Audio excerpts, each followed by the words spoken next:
right? We are waiting for the senator to arrive any minute at this press conference, and this is going to be the first opportunity that we have to press him back here in the United States about what exactly transpired over the course of his trip in El Salvador, and specifically what transpired in that meeting with Abrego Garcia, how it came together after he was denied a visit to CCOT earlier in the day, that maximum security facility where we thought that Abrego Garcia was being held. Now, obviously, there's still a lot of questions about what exactly transpired so that he could meet with him, what he thought of the circumstances surrounding that meeting, whether or not he has any hope that things are going to change to bring Abrego Garcia home, given the fact that the White House has repeatedly made clear that he is not going to be returned to the United States. So there's still a huge amount of questions out there, and we are waiting to see what exactly Van Hollen says when he arrives at this press conference, and we expect that in mere moments. Casey.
Sí se puede. Sí se puede. Sí se puede. Sí se puede. Sí se puede.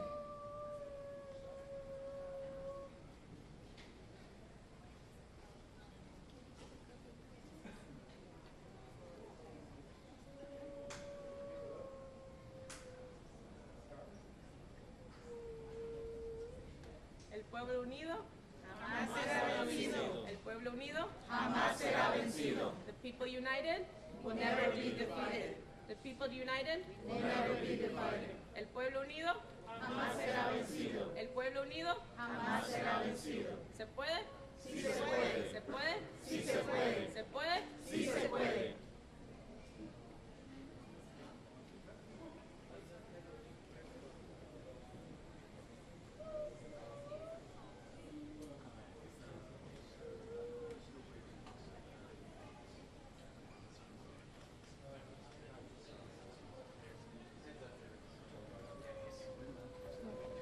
El pueblo unido jamás será vencido. El pueblo unido jamás será vencido. ¿Sí se puede? Sí se puede. ¿Sí se puede? Sí se puede. The people united never be divided.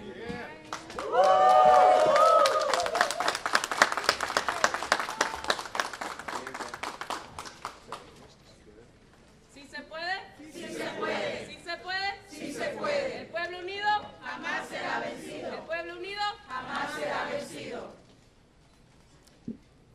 It's good to be home. Now we need to end the illegal abduction of Kilmar Abrego Garcia and bring him home too. We're joined by his wife, Jennifer, by his mother, Cecilia, by his brother, Cesar, and thank all of the rest of you who are joining us in solidarity with the Constitution and Kilmar. Look, I'm a little sleep deprived, and I want to be as clear as possible about what this is about and what it's not about. So I'm going to read the remarks that I wrote on the plane ride home. As the federal courts have said, we need to bring Mr. Abrego Garcia home to protect his constitutional rights to due process. And it's also important that people understand this case is not just about one man. It's about protecting the constitutional rights of everybody who resides in the United States of America. If you deny the constitutional rights of one man, you threaten the constitutional rights and due process for everyone else in America. The Fourth Circuit put it very clearly in its strong opinion yesterday, and I quote, "It is difficult in some cases to get to the very heart of the matter, but in this case, it is not hard at all. The government, in this case the Trump administration, is asserting a right to stash away residents of this country in foreign prisons without the semblance of due process that is the foundation of our constitutional order. Further, it claims, in essence, that because it has rid itself of custody, that there is nothing that can be done. This should be shocking not only to judges, but to the intuitive sense of liberty that Americans far removed from the courthouses still hold dear." They summed up the issue at stake perfectly. And that's why the Supreme Court, in a 9-0 decision, ordered the Trump administration to facilitate the return of Mr. Abrego Garcia. Now, the Trump administration wants to flat out lie about what this case is about.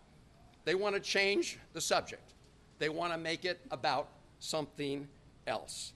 And they are flouting the orders from the Federal District Court, the Fourth Circuit Court, and the Supreme Court to facilitate his return. That's why I traveled to El Salvador, leaving here on Wednesday. And I want to express my gratitude to members of my family and members of my staff who agreed that we all must be prepared to take risks because of the current risk to our Constitution itself. In addition to having a variety of discussions on bilateral issues between the United States and El Salvador, I had two main goals. One was to urge the government of El Salvador not to be complicit in the illegal abduction and detention of Mr. Abrego Garcia, and to release him. I made that request directly to the Vice President of El Salvador. The President was out of country at the time, and I've previously reported on that conversation. My principal mission was to meet with Kilmar Abrego Garcia. I told his wife Jennifer and his family that I would do everything in my power to make that happen. And last night, at about 6:40 p.m. El Salvador time, 8:45 p.m. here on the East Coast, I called Jennifer to tell her that I had met with Kilmar. And I told her what he said to me, which was first and foremost that he missed her and his family. And as he said that, you could see a tear go down his cheek.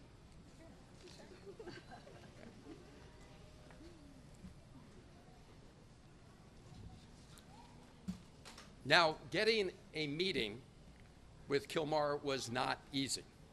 On Wednesday, I met with the Vice President of El Salvador and asked if I could meet with him. The answer was no. I asked if I returned the following week whether I could meet with him. The answer was no. I asked if I could call him on the phone. The answer was no. I asked if his wife Jennifer could call him on the phone. The answer was no. No to his wife, no to his mother, no to his lawyers.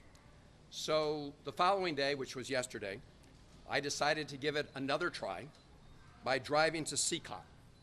CCOT is the notorious prison where Kilmar was taken when he was abducted. I was accompanied by a lawyer for Kilmar's wife Jennifer and mother Cecilia, Chris Newsom. About 3 kilometers outside of CCOT, we were pulled over by soldiers. You could see the rest of the traffic was allowed to go by. We were pulled over by soldiers and told that we were not allowed to proceed any farther. When I asked why, I was told that they had orders not to allow us to go any further. When I asked them if they knew anything about the condition of Mr. Abrego Garcia, they said no. And so much later in the afternoon, I was actually getting ready to catch a plane out of San Salvador back here later yesterday evening. And all of a sudden, I got word that I would be allowed to meet with Kilmar Abrego Garcia. And they brought him to the hotel where I was staying. And after that meeting, as I said, I called his wife, Jennifer, to report on some of the news of that meeting. And now I'm going to report to all of you about our discussion. When I told him that his wife and family sent their love and were fighting for Kilmar's return home every day, he said that he was worried about all of you. That was his response. How are you dealing with this horrible ordeal and nightmare for the family?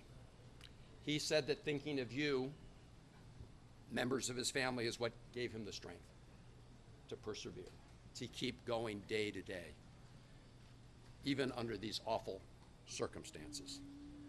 He spoke several times about your 5-year-old son who has autism. 5-year-old son who was in the car in Maryland when Kilmar was pulled over by U.S. government agents and handcuffed. His 5-year-old son was in the car at that time. He told me that he was taken to Baltimore first. I assume that was the Baltimore detention center. He asked to make a phone call from there to let people know what had happened to him. But he was denied that opportunity. He said he was later taken with some others from Baltimore to a detention center in Texas. And some point thereafter, I don't know whether it was a period of hours or days, he was handcuffed, shackled, and put on a plane along with some others where they couldn't see out of the windows. There was no way to see where they were going in the plane. They didn't know for sure where they were going. They landed in El Salvador, and he was taken to CNBC prison. He was placed in a cell with, if I recall correctly, and don't hold me to it, of about 25 other prisoners at CNBC. He said he was not afraid of the other prisoners in his immediate cell, but that he was traumatized by being at CNBC and fearful of many of the prisoners in other cell blocks who called out to him and taunted him in various ways. He told me, and this was yesterday, that 8 days ago, so I guess 9 days ago from today, he was moved to another detention center in Santa Ana, where the conditions are better. But he said despite the better conditions, he still has no access to any news from the outside world and no ability to communicate with anybody in the outside world. His conversation with me was the first communication he'd had with anybody outside of prison since he was abducted. He said he felt very sad about being in a prison because he had not committed any crimes. When I asked him what was the one thing he would ask for in addition to his freedom, he said he wanted to talk to his wife, Jennifer. I told him I would work very hard to make that happen. I told him that in addition to his family, that all of you who are here today were fighting to bring him home. I told him that his brothers and sisters in his union, the sheet metal workers union, were fighting to bring him home. That brought a smile to his face. I told him that millions of Americans understand that what is happening to him is a threat to their own constitutional rights. I told him about the decisions of the federal courts, the district court, the Fourth Circuit Court, the Supreme Court. And I think that in addition to knowing that his family was fighting for him, all of that gave him strength, the fact that all of you here were fighting for him. I want to say something about the Trump administration's efforts to change the conversation about what this case is about. This case is about upholding constitutional rights for Abrego Garcia and for every American. The President Trump and the Trump administration wants to say that those who are fighting to stand up for our Constitution don't want to fight gang violence. That is an outright lie. That is a big, big lie. I, for one, have been fighting against transnational gang violence, especially MS-13, for over 20 years, probably for longer than Donald Trump ever uttered those words, MS-13. Over 20 years ago, I worked to establish an anti-gang task force, a regional anti-gang task force in the Maryland, Washington, D.C., and Virginia area. I did it in a bipartisan way with then Congressman Frank Wolf and Tom Davis. And we have made substantial progress in this region. we have a long way still to go, but those efforts have resulted in progress. So I say to the President and the Trump administration, if you want to make claims about Mr. Abrego Garcia and MS-13, you should present them in the court, not over social media. That's right. That's right. Not at press conferences where you just rattle stuff off. Because here is what the federal district court judge said about exactly this issue. This is Judge Zinnes. So she is the federal district court judge in the District of Maryland, where the case first appeared. This is a quote from her opinion. Defendants, and in this case, this is the Trump administration she's referring to, have offered no evidence linking Abrego Garcia to MS-13 or any terrorist activity. And vague allegations of gang association alone do not supersede the express protections offered under the INA, unquote. She emphasized this point, and I'm quoting, "No evidence before the court connects Abrego Garcia to MS-13 or any other criminal organization," unquote. In other words, put up in court or shut up.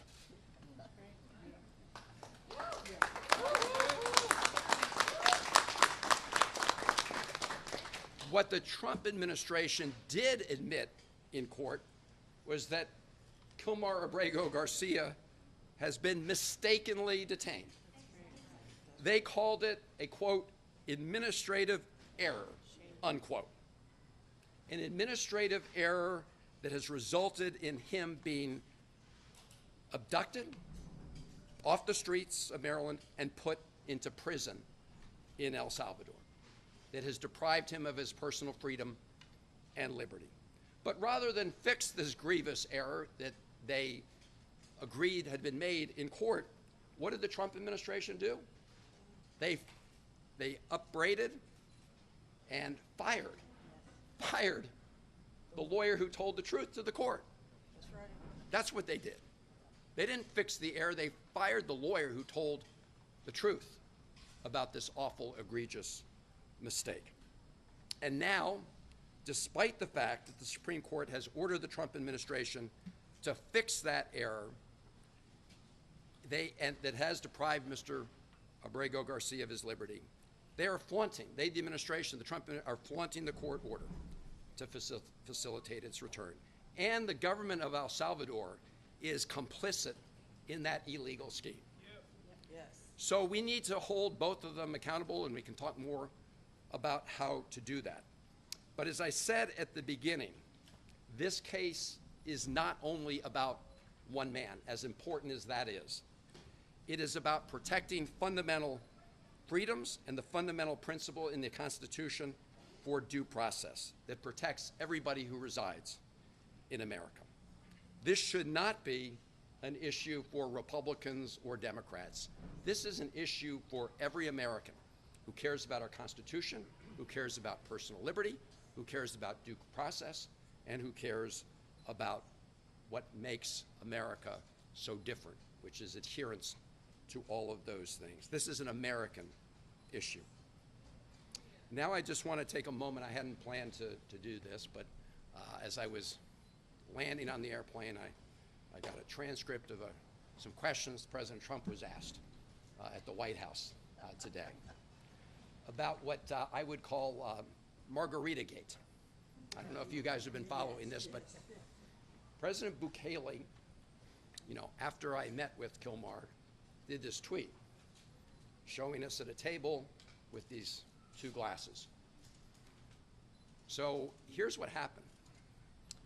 When I first sat down with Kilmar, we just had glasses of water on the table. I think maybe some coffee.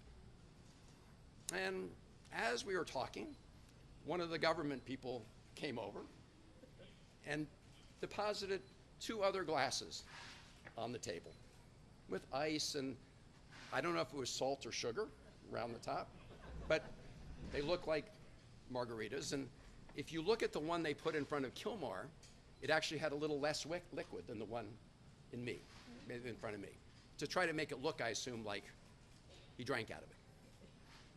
Let me just be very clear. Neither of us touched the drinks that were in front of us. And if you want to play a little Sherlock Holmes, I'll tell you how you can know that. So if you look at the video or the picture I sent out from the beginning of our meeting, you'll see there are no glasses on the table. So you'll see in later videos they are on the table. But they made a little mistake. For some people are very careful, right? If you sip out of one of those glasses, some of whatever it was, salt or sugar, would disappear. You would see a gap. There's no gap. Nobody drank any margaritas or sugar water or whatever it is. But this is a lesson into the lengths that President Bukele will do to deceive people about what's going on. And it's also shows the lengths that the Trump administration and the president will go to, because when he was asked about a reporter about this, he just went along for the ride. So the White House and the president have been lying about this case from the beginning. They've been trying to change the subject from the beginning. As I said, and the courts have said, from the Supreme Court to the Fourth Circuit to the District Court, what this is about is adhering to the Constitution, to the right of due process. And that's why we say, bring Kilmar home, so he can be afforded his rights under the Constitution. That's what this is about. Kilmar had any idea the firestorm his deportation has caused here in America? So I told him. That was the first he'd heard.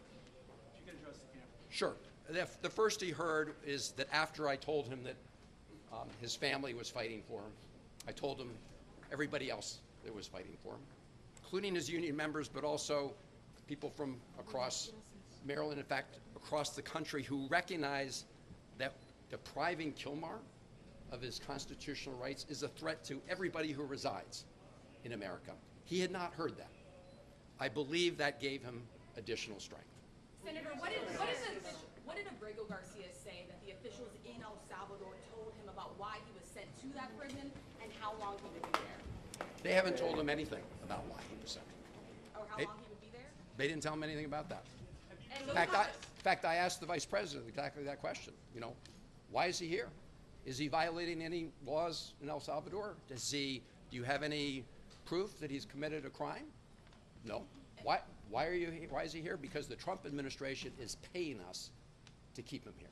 did he say what he heard from other migrants that were also there, that were also deported to that prison? Did what? I'm sorry. Did he say what he had heard from others who were also deported to that prison? He did not know about what was happening in the outside world. And let me just say, at CCOT, I want to be really clear.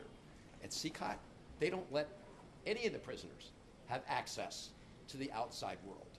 That's one of the conditions, one of the notorious parts of that prison, which, by the way, is a blatant violation of international law, as I said when I was in You're the first person that can see a person that was in Secot and that left Secot even for a few minutes. What did he say about how it is being there? Because he's the first prisoner from Secot that was outside, ever. Oh, I think I said, I mean, he said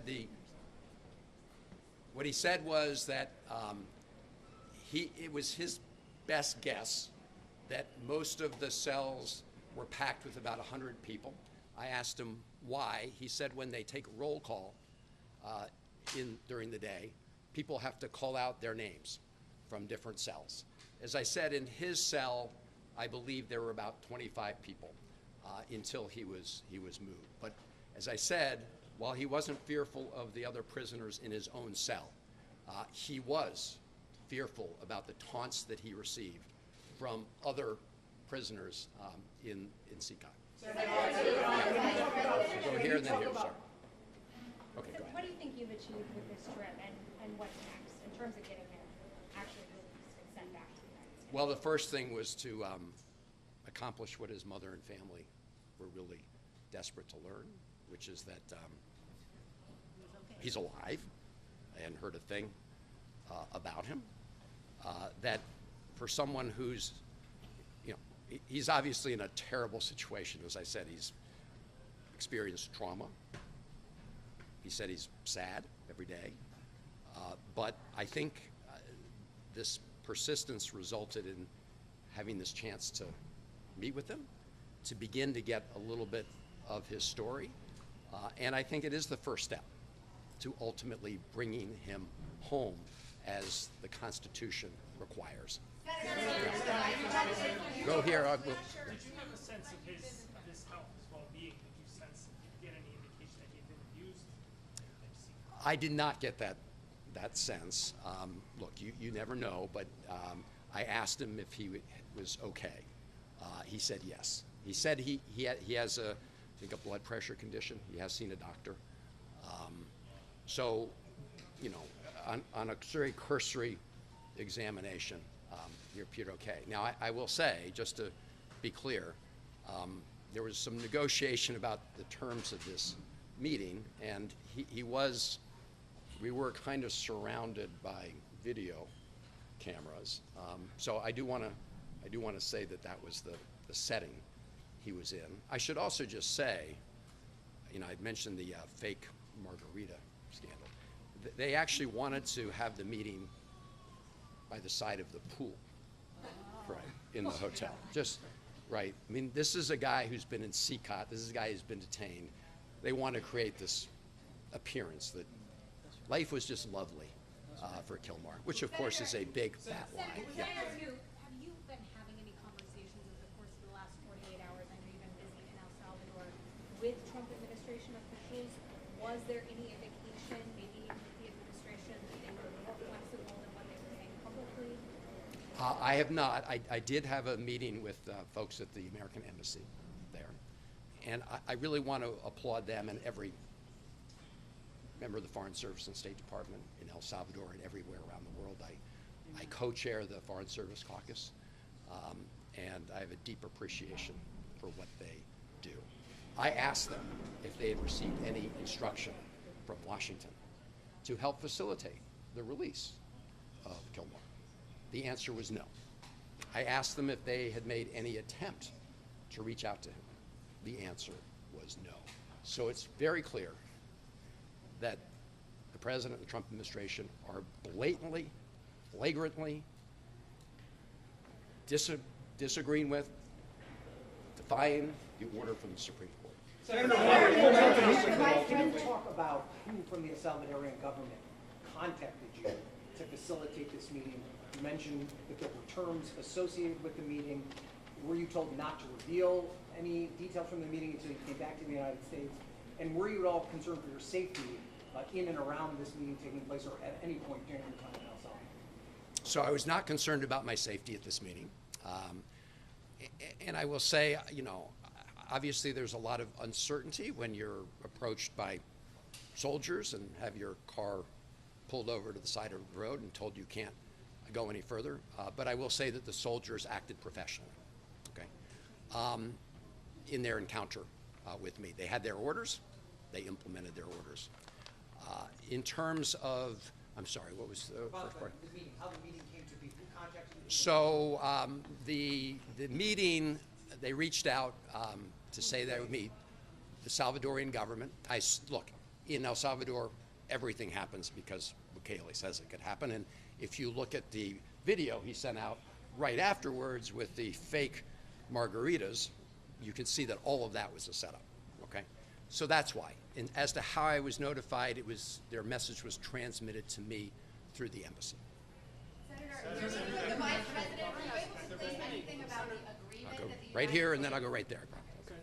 The response from Republicans to your visit is that you care more to meet with Abrego Garcia than you do with Rachel Warren, who is the mother of a Maryland woman who died in your state. What is your response to that criticism specifically? Well, my response is that my heart goes out to the family of Rachel Warren. As I said at the time, my heart breaks for what happened to them. That should not happen to any family in America.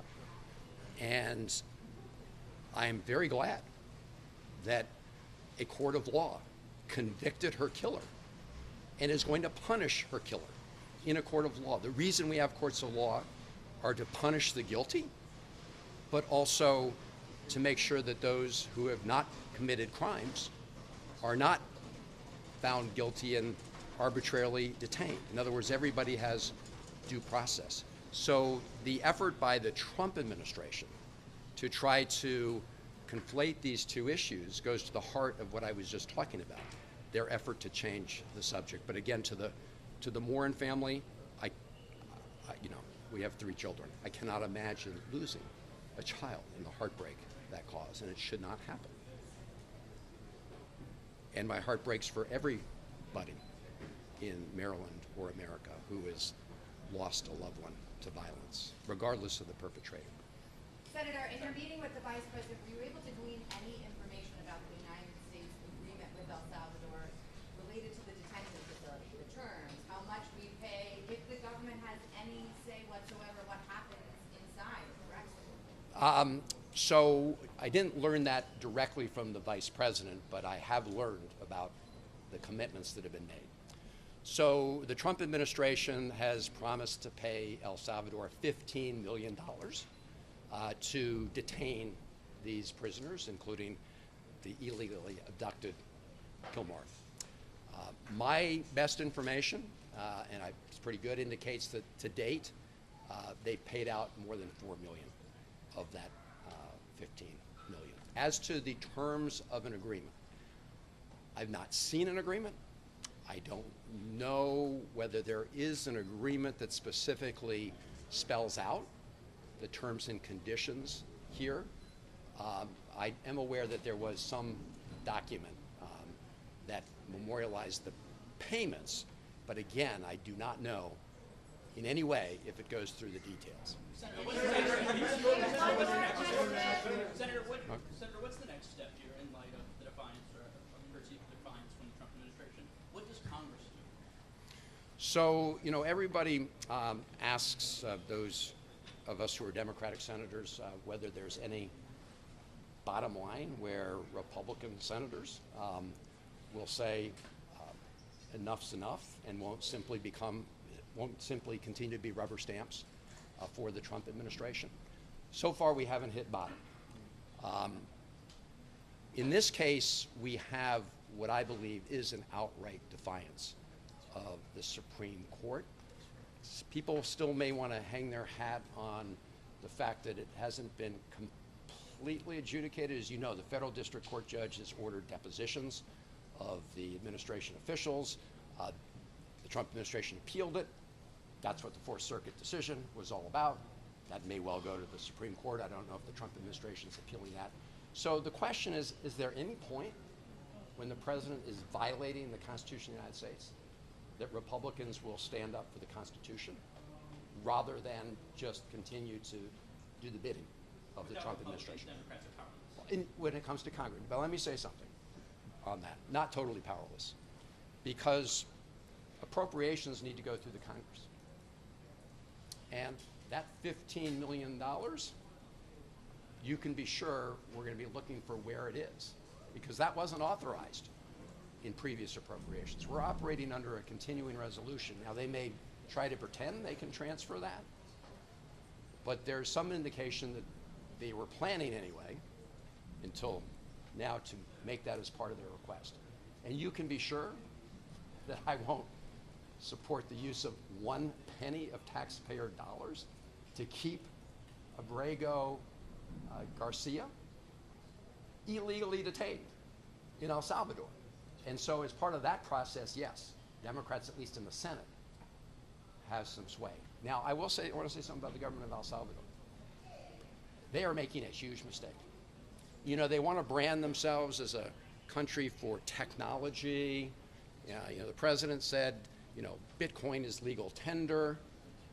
But now what they're branding themselves as the place for these huge prisons where people who are illegally abducted are warehoused. That is not a good look. There are also other things Americans can do with respect to economic pressure on El Salvador. People can stop traveling there. Actually, tourism's been going up. They can stop traveling there. There may be states that decide, they don't want any of their pension funds invested in companies that invest in a place like El Salvador.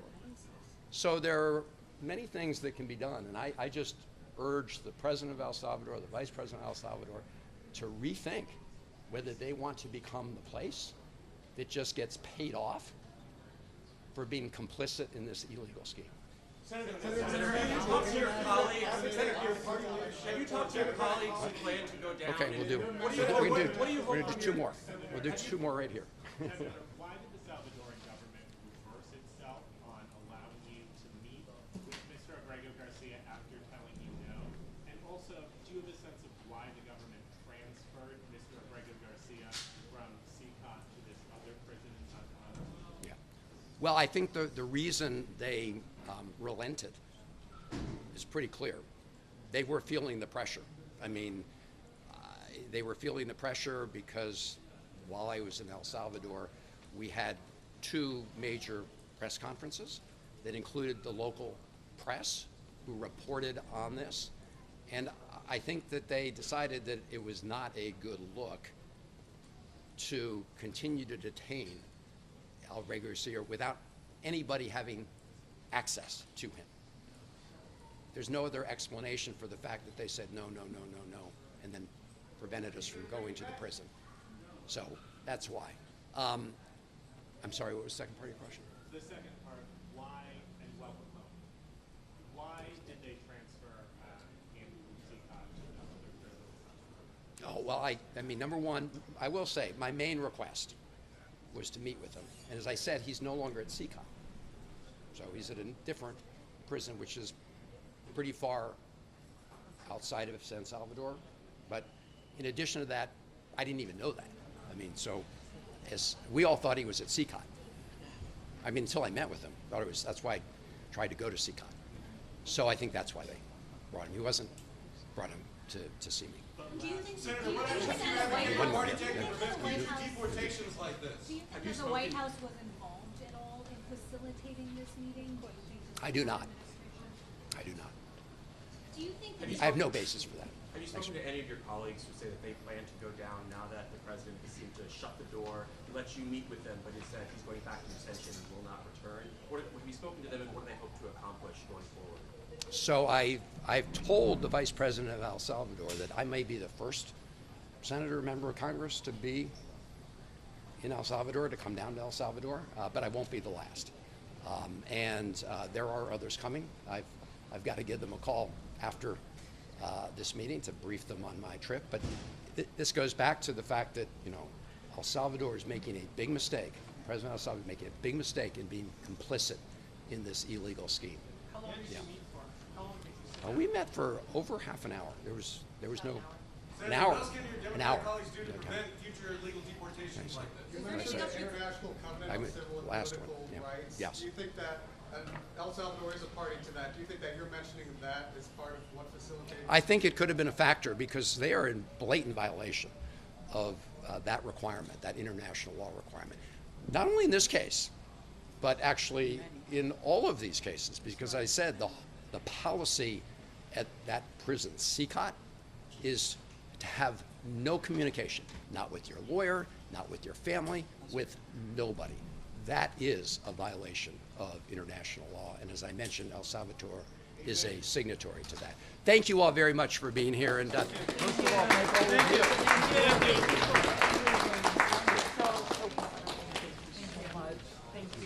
It's okay. We're busy. I don't even want to bother you. Thank you. I was born in Santa. Yes. And I was just there in December, and we were, Get some rest. Thank you. Not about you. Thank you. thank you. I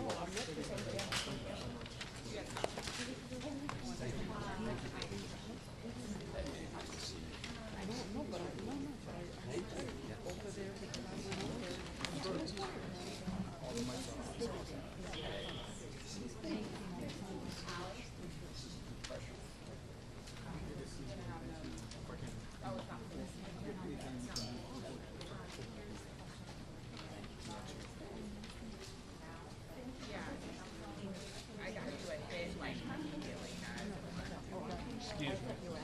Excuse me, I'm scooping by real quick. Thank you.